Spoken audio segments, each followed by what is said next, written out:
మీరు ఇప్పుడు వచ్చి మేము నోటీస్ ఇస్తాము, మీరు ఇవన్నీ కూడా ఖాళీ చేయాలంటే ఎక్కడికి వెళ్తామండి? మేము పిల్లా జల్లలతో పిల్లలు స్కూల్ టైము, పరీక్షల టైము, ఎంత కష్టపడి పైసా కూడగట్టుకొని మేము ఇక్కడ బిల్డింగ్లు కొనుక్కుంటే మీ ఇష్ట ప్రకారం మీరు చేస్తే ఎట్లాగండి? ఇది ఎక్కడ అన్యాయం? అసలు ప్రజలు ఎందుకు ఎన్నుకున్నారండి మిమ్మల్ని? మంచి చేస్తారనే కదా.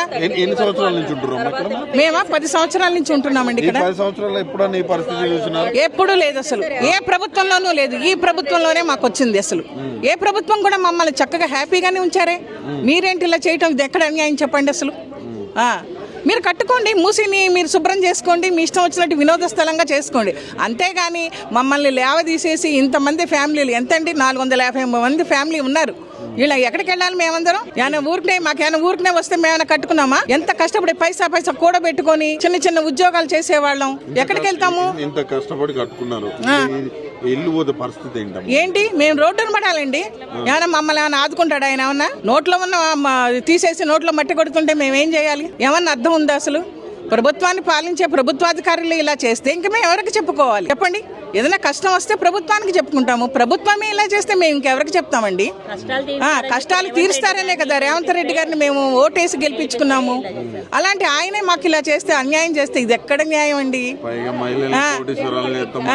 మన మహిళలకేమో చాలా హెల్ప్ చేస్తాము, మహిళల్ని ఉద్ధరిస్తాము. ఏంటి ఇదేనా ఉద్ధరించేది? ఎంతమంది వృద్ధులు ఉన్నారండి ఇక్కడ.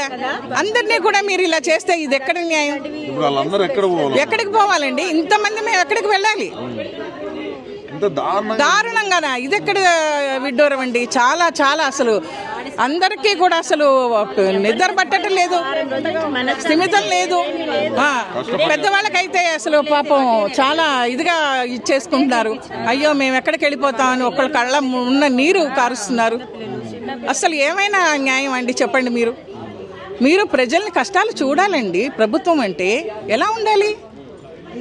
అంతేగాని ఇదంతా మాది పెద్ద కుటుంబం అండి. ఏ రోజు ఎవరం కూడా ఒకళ్ళకొకళ్ళు ఒక మాట అనుకున్నది లేదు.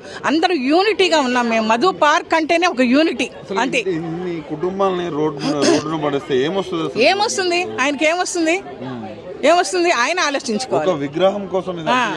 విగ్రహం ఎందుకండి? ఆయన చక్కగా ఉన్నారు అక్కడ.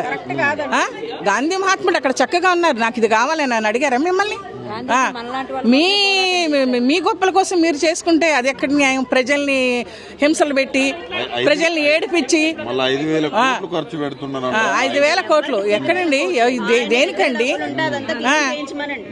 వాళ్ళ ఇంటి దగ్గర పెట్టుకోమనండి తీసుకెళ్లి విగ్రహాన్ని. ప్రజలంతా ఇంత ఇబ్బంది పెట్టే ఇది మాకు వద్దండి. పెట్టుకోమనండి వాళ్ళ ఇంటి ఎదురుకుండా వచ్చి మేము కూడా పూజలు చేస్తాం.